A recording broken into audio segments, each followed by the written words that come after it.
안녕하세요. 포도아마입니다. 요즘 뉴스를 보면 참 어지럽습니다. 어제는 역대급 호황이라고 했다가 오늘은 또 거품 붕괴라고 말을 바꿉니다. 도대체 어느 장단에 춤을 춰야 할지 정보의 홍수 속에서 길을 잃기 딱 좋은 시기인 것 같은데요. 그래서 오늘 영상은 복잡한 소음은 다 걷어내고 딱 팩트만 보려고 준비했습니다. 최근 시장을 보면 투자자들의 심리가 환희에서 일심으로 급격하게 넘어가고 있는 게 느껴집니다. 불과 얼마 전까지만 해도 엔비디아와 반도체 주식 이것만 사면 금방이라도 벼락부자가 될 것 같던 분위기였는데 이제는 사뭇 다릅니다.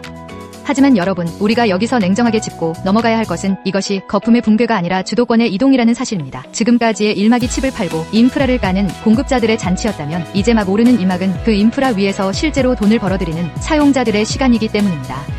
AI 투자가 너무 과열된 것 아니냐, 천문학적인 돈을 데이터 센터에 쏟아붓는데 수익은 도대체 언제 나느냐는 거품론이 고개를 들고 있죠.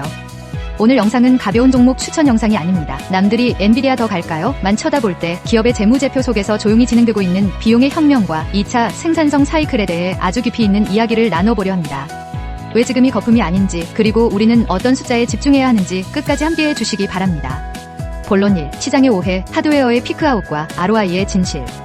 먼저 현재 시장이 느끼는 두려움의 실체부터 분석해보겠습니다. 많은 전문가가 하드웨어 투자는 정점을 지났다고 말합니다. 빅테크 기업들이 경쟁적으로 GPU를 사들였지만 당장 눈에 보이는 획기적인 서비스가 나오지 않으니 투자 대비 수익에 대한 의구심이 생기는 건 당연합니다.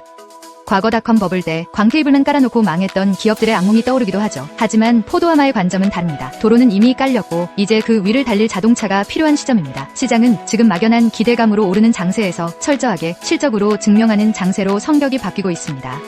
즉, AI 도입했다는 뉴스만으로 상한가를 가는 시대는 끝났고 AI를 도입해서 얼마를 벌었는데? 라는 질문에 숫자로 답해야 하는 시기가 온 것입니다. 이것은 시장이 무너지는 신호가 아니라 오히려 건전해지는 과정입니다. 실체 없는 테마주들은 걸러지고 진짜 실력을 갖춘 기업들만 살아남는 옥석 가리기가 시작된 것이죠. 우리는 이 시기에 하드웨어의 조정에 겁먹을 것이 아니라 소프트웨어와 서비스 쪽에서 어떤 변화가 일어나고 있는지 현미경을 들이대야 합니다. 본론 2. 매출보다 강력한 무기, 마진의 마법. 그렇다면 이 막의 주인공은 누구일까요? 많은 분이 매출이 폭발하는 기업을 찾으려 했습니다. 하지만 AI 혁명의 진짜 파괴력은 매출 증가보다 비용 절감에서 훨씬 더 빠르고 강력하게 나타납니다.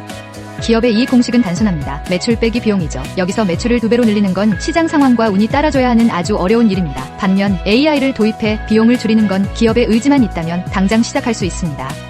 특히 인건비 비중이 높은 서비스업이나 지식 노동 기반의 산업을 보세요. 상담원 100명이 하던 일을 AI 챗봇이 80% 처리한다면, 개발자 10명이 일주일 걸리던 코딩을 AI가 하루 만에 끝낸다면 어떻게 될까요? 이때 발생하는 효과는 단순히 돈을 아꼈다 수준이 아닙니다. 매출이 작년과 똑같더라도 비용이 30% 줄어들면 영업이익은 50%, 100% 급등할 수 있습니다. 이것이 바로 AI가 가져오는 마진의 마법입니다. 우리는 지금껏 무엇을 더 팔까에 집중했지만 진짜 고수들은 지금 어떻게 비용을 녹여낼까를 고민하는 기업에 주목하고 있습니다. 본론 3. 핵심 원리, 영업 레버리지 효과. 이 현상을 조금 더 전문적인 용어로 설명하자면 영업 레버리지 효과의 극대화라고 할 수 있습니다. 영업 레버리지란 고정비가 줄어든 상태에서 매출이 조금만 늘어나도 이익은 훨씬 큰 폭으로 증가하는 현상을 말합니다. AI는 기업의 가장 큰 고정비인 인건비와 운영비 구조를 송두리째 바꿉니다. 과거에는 회사가 성장하려면 사람을 더 뽑아야 했고 사무실을 넓혀야 했습니다. 성장에 비례해 비용도 같이 늘어나는 구조였죠. 하지만 AI를 성공적으로 도입한 기업은 다릅니다. 매출은 늘어나는데 직원은 더 뽑지 않아도 되고 시스템 운영 비용은 오히려 줄어듭니다. 이런 기업의 주가 차트보다 더 중요한 것이 바로 이익률 곡선입니다. 초기에는 AI 시스템 도입 비용 때문에 이익이 주춤할 수 있습니다. 하지만 그 구간, 즉 J커브의 바닥을 지나면 비용 곡선은 아래로 꺾이고 이익 곡선은 수직으로 상승하는 폭발적인 구간이 찾아옵니다. 우리는 바로 이 변곡점에 서 있는 기업을 찾아야 합니다. 본론 4. 실전 분석, 거래량 대신 판관비를 보라. 자, 이제 이론은 알겠으니 실전으로 들어가 봅시다. 그래서 도대체 뭘 보고 그런 기업을 찾나요? 라고 물으신다면 저는 차트의 거래량 대신 재무제표의 판관비를 보라고 말씀드리고 싶습니다. 판관비에는 급여, 마케팅비, 임차료 등 기업 운영의 핵심 비용이 들어있기 때문입니다. 여러분이 관심 있는 기업의 분기 보고서를 열어보세요. 매출액은 완만하게라도 우상향하는데 매출액 대비 판관비 비율이 뚝뚝 떨어지는 기업이 있나요? 그리고 그로 인해 영업이익률이 구조적으로 개선되고 있나요? 만약 그렇다면 그 기업은 AI를 통해 내부 효율화를 성공적으로 진행 중인 진짜일 확률이 매우 높습니다. 특히 소프트웨어 기업이나 플랫폼 기업에서 이 지표는 절대적입니다. 또한 직원 1인당 생산성이 높아지는지도 꼭 체크해야 합니다. 직원을 해고하는 게 아니라 직원들이 단순 업무에서 해방되어 더 고부가 가치 일에 집중하게 만드는 기업, 그런 기업이 바로 2차 생산성 혁명의 주도주가 될 자격이 있습니다. 본론 5. 확장의 시대, IT를 넘어 전통 산업으로. 여기서 시야를 더 넓혀야 합니다. AI 수혜주라고 하면 보통 빅테크나 반도체만 떠올리지만 사실 비용 절감 효과가 가장 드라마틱한 곳은 오히려 전통 산업일 수 있습니다. 예를 들어 금융을 봅시다. 대출 심사, 리스크 관리, 고객 상담에 AI가 도입되면서 수천 명의 인력이 하던 일을 알고리즘이 대체하고 있습니다. 물류나 유통은 어떤가요? 재고 관리와 배송 경로 최적화에 AI를 써서 기름값과 창고 비용을 획기적으로 줄입니다.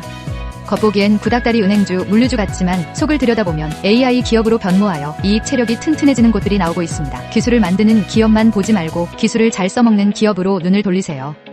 이미 기술은 상향 평준화되고 있습니다. 이제는 그 기술을 누가 더 자신의 비즈니스에 잘 녹여내서 마진을 남기느냐의 싸움입니다. 오히려 밸류에이션이 낮은 전통 우량주 중에서 AI로 한골 탈퇴하는 기업이 있다면 그곳에 엄청난 기회가 숨어 있을 수 있습니다. 본론 6. 리스크 관리, 진짜와 가짜를 구별하는 법. 마지막으로 주의할 점입니다. 시장에는 항상 편승하는 무리가 있기 마련입니다. 뉴스 기사나 IR 자료에 AI 신사업 진출, AI 솔루션 도입 같은 화려한 수식어를 붙이지만 정작 재무제표를 까보면 비용 구조에 아무런 변화가 없는 무늬만 의 기업들을 조심해야 합니다. 이런 기업들의 특징은 매출 대비 R&D 비용이나 판관비가 줄어들기는커녕 방만한 운영으로 오히려 늘어나는 경향을 보입니다. 미래를 위한 투자라고 포장하지만 실질적인 생산성 지표가 개선되지 않는다면 그것은 투자가 아니라 비용 낭비일 뿐입니다. 우리는 냉정한 장국엄사관이 되어야 합니다. 기업이 그리는 청사진이 아니라 그들이 내놓는 성적표를 믿으세요. 실적이 뒷받침되지 않는 기대감은 거품이지만 숫자로 증명되는 성장은 추세입니다. 이 둘을 구별하는 눈을 갖는 것이 이번 하락장과 조정장을 버티고 다음 상승장을 맞이할 핵심 경쟁력이 될 것입니다. 본론 7. 승자 독식의 시대, 데이터의 복리 효과를 주목하라. 이 시점에서 우리가 꼭 기억해야 할 무서운 개념이 하나 더 있습니다. 바로 데이터의 복리 효과입니다. AI를 도입해서 비용을 줄인 기업은 단순히 돈만 아끼는 게 아닙니다. 그 과정에서 쌓이는 방대한 데이터를 다시 AI에 학습시켜 남들이 흉내낼 수 없는 더 똑똑한 시스템을 만들어냅니다. 결국 시장은 초양극화로 갈 수밖에 없습니다. AI를 선제적으로 도입해 효율성을 극대화한 1등 기업은 거기서 남은 잉여 현금으로 또다시 기술에 재투자하며 2등과의 격차를 넘볼 수 없게 벌려버릴 것입니다. 우리가 단순히 낙폭 과대주를 찾을 게 아니라 비싸더라도 이 격차를 벌리고 있는 1등 기업에 주목해야 하는 이유가 바로 여기에 있습니다. 긴 이야기를 정리해보겠습니다. AI 투자의 일막은 누가 더 좋은 반도체와 인프라를 공급하느냐의 싸움이었습니다. 하지만 이제 막 시작된 이 막은 누가 그 기술을 활용해 비용을 줄이고 실질적인 이익을 남기느냐의 싸움입니다. 시장의 관심은 기술 그 자체에서 기술이 만들어내는 차가운 숫자로 이동하고 있습니다.